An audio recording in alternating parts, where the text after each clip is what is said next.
Olá, bem-vindos a mais uma análise focada aqui no Direito Sem Juridiquês. Hoje a gente mergulha no informativo 857 do STJ. O objetivo é claro, destrinchar os pontos-chave desses julgados recentes. É uma ajuda para quem está na pegada dos estudos, para concurso, né? Entender rapidinho o que a corte decidiu. Isso mesmo. E olha, o STJ, com esses julgados, vai moldando como a gente interpreta a lei no dia a dia. É fundamental ficar de olho nessas nuances, né? Vamos ver como eles aplicaram e até revisaram algumas coisas. Boa. Vamos começar então pelo primeiro destaque, o tema 1201. Aquela multa no agravo interno contra decisão baseada em precedente. Quando que ela cabe, afinal? Então, a multa pode ser aplicada sim. Mas quando o recurso é claramente só para protelar, sabe? Para cumprir tabela e tentar levar a discussão para o STJ ou STF sem um bom motivo. Ah, entendi. Na isenção, a multa não cabe se a parte conseguir argumentar direitinho, mostrar com fundamentos que o precedente não se encaixa no caso dela, o tal do distinguishing, ou que ele já está superado. Certo. E também não cabe se a decisão original for de um tribunal local.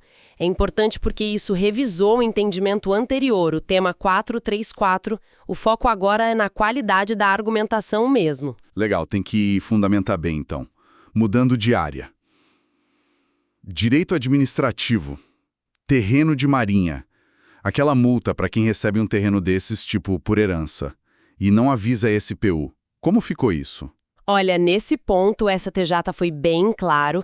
Essa obrigação de comunicar a transferência gratuita e a multa por não fazer isso só valem para as transferências que aconteceram depois da Lei 14.474, que é de 2022. Ah, então antes dessa lei... Antes, a legislação não era específica para esses atos gratuitos, sabe? Então não tinha como exigir nem multar.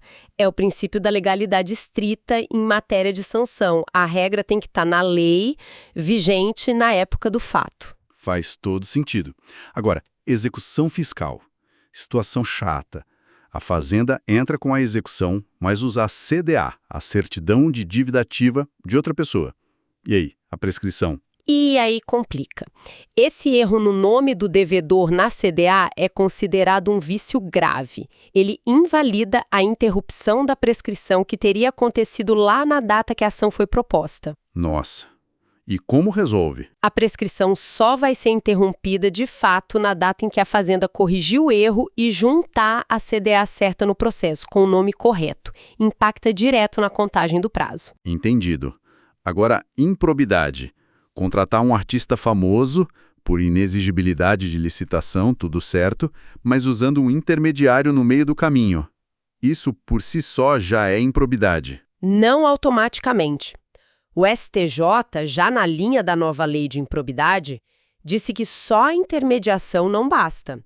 Precisa ficar provado, sabe, o dolo específico, aquela intenção clara de fazer algo ilegal para ter vantagem. E o prejuízo? Também. Tem que provar o prejuízo concreto para o cofre público. Um superfaturamento, por exemplo. Não dá mais para presumir o dano só pela forma da contratação. A lei agora exige prova de dolo e dano efetivo. Certo. Próximo tema. Isenção de IPI para a pessoa com transtorno do espectro autista, o TEA. Se a pessoa já recebe o BPC, o benefício de prestação continuada, ela perde o direito à isenção do IPI para comprar carro? Não perde.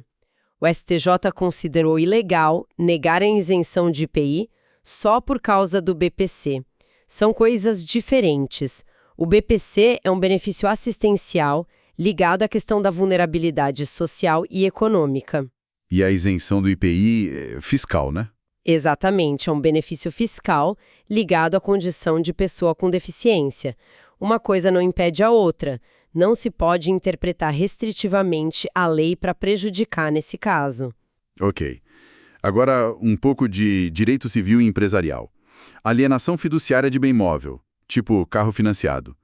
O banco, o credor, precisa avisar o devedor da data exata do leilão do carro se a pessoa não pagar? Olha que interessante. Para bens móveis, o STJ disse que não precisa dessa notificação específica da data do leilão.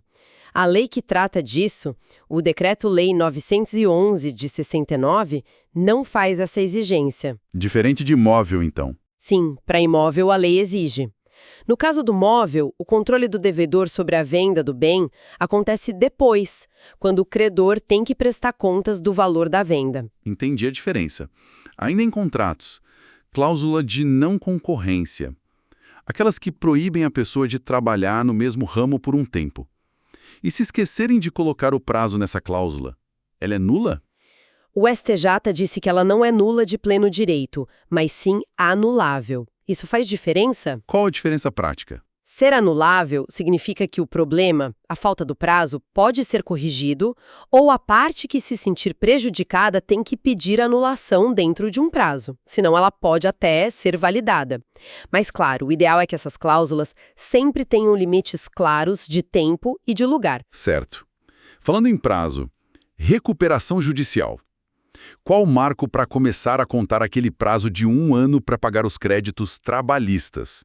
É quando a empresa pede a RJ ou quando o juiz concede? O marco é a data da concessão da recuperação judicial pelo juiz. É a partir daí que o plano começa a valer, que as dívidas são novadas, né?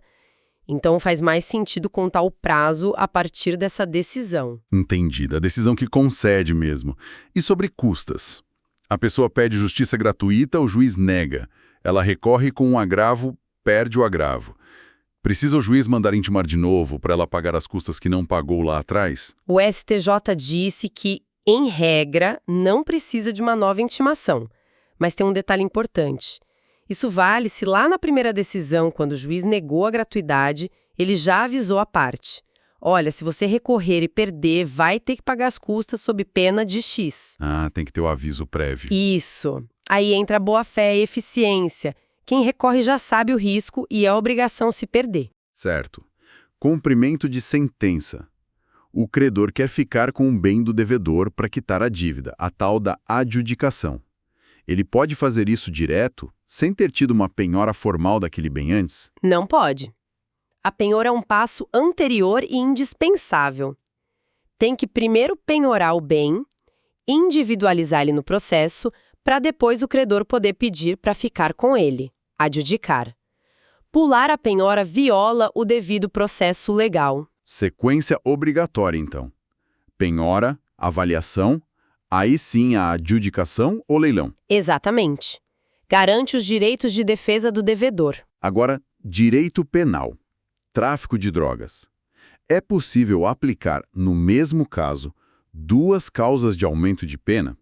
Uma porque envolveu um adolescente no tráfico e outra porque a pessoa usou o poder familiar sobre esse mesmo adolescente, por exemplo, uma mãe que trafica junto com a filha. Não seria bis in idem? O STJ entende que não configura bis in idem e que podem sim ser aplicadas as 2 causas de aumento juntas. Por quê? Porque elas têm naturezas diferentes, protegem coisas diferentes. Uma pune o simples fato de envolver o menor no crime, que é mais grave. A outra pune o abuso da relação familiar, da confiança para cometer o crime. São reprovações distintas. Entendi. E a Defensoria Pública, ela pode atuar na execução penal para defender um preso que já tem advogado particular? Pode sim. O STJ reconheceu uma atuação mais ampla da Defensoria como custos vulneráveis, que seria tipo um guardião dos vulneráveis. Interessante esse termo. É. Nesse papel institucional, a Defensoria pode atuar para proteger direitos de grupos vulneráveis, como a população carcerária como um todo, independentemente de o preso ter advogado ou de ser pobre. O foco é na vulnerabilidade da situação. Amplia bastante o papel da Defensoria, né? Com certeza. E uma novidade quente: o Acordo de Não Persecução Penal, o ANPP. Aquele acordo com o MP para evitar o processo. Pode ser aplicado na justiça militar? Sim, mudança de entendimento importante. O STJ, seguindo uma linha recente do STF, passou a admitir o ANPP também para crimes militares. Antes tinha resistência, mas agora o entendimento se alinhou. Bom saber. Outra de penal. Tráfico internacional de munições. Para condenar por essa forma mais grave, é suficiente provar que a munição veio de fora, é estrangeira, E aquela confissão informal, só para os policiais, sem registro, vale como prova? Olha, duas coisas aí. Primeiro, não basta provar que a munição é estrangeira. Tem que ter prova concreta que o agente realmente fez o transporte internacional que cruzou a fronteira. E a confissão informal? Essa feita sem as garantias legais, sem advogado presente, sem registro formal e que não é confirmada depois em juízo, não serve sozinha para condenar ninguém. Precisa de mais provas. Garantia importante. Para fichar uma afetação, para ficar de olho, né? Tema 1368, sobre juros. Isso, a Corte Especial vai bater o martelo em recurso repetitivo sobre uma questão que dava muita discussão. A taxa Selic era ou não era a taxa de juros correta para aplicar nas dívidas civis comuns, lá do artigo 406 do Código Civil, antes daquela nova lei de 2024 que mudou as coisas. Nossa, isso mexe com muita coisa, muitos processos. Demais. Impacto financeiro enorme. É um julgamento para acompanhar de perto, sem dúvida. Ufa, foi bastante coisa, né? Vimos de tudo um pouco. Ajustes em processo civil, interpretação de lei nova como a de improbidade, a questão dos terrenos de marinha, benefícios, contratos, penal. Mostra como o direito não para, está sempre se ajustando. Verdade. E reforça a importância de acompanhar o STJ não só para a prova, mas para atuar no dia a dia com segurança. Com certeza. E fica uma reflexão final, né? Vários desses julgados, como o da penhora antes da adjudicação ou da necessidade de aviso prévio para cobrar custas, mostram essa tensão. De um lado, garantir o direito de defesa, o processo certinho. Do outro, a busca por uma justiça mais rápida, mais eficiente. Exato. Encontrar esse equilíbrio é sempre o grande desafio, né? Como ser justo e eficiente ao mesmo tempo. Algo para a gente continuar pensando. Bom, esperamos que essa passada rápida pelo informativo 857 tenha sido útil. Obrigado pela companhia e até a próxima análise.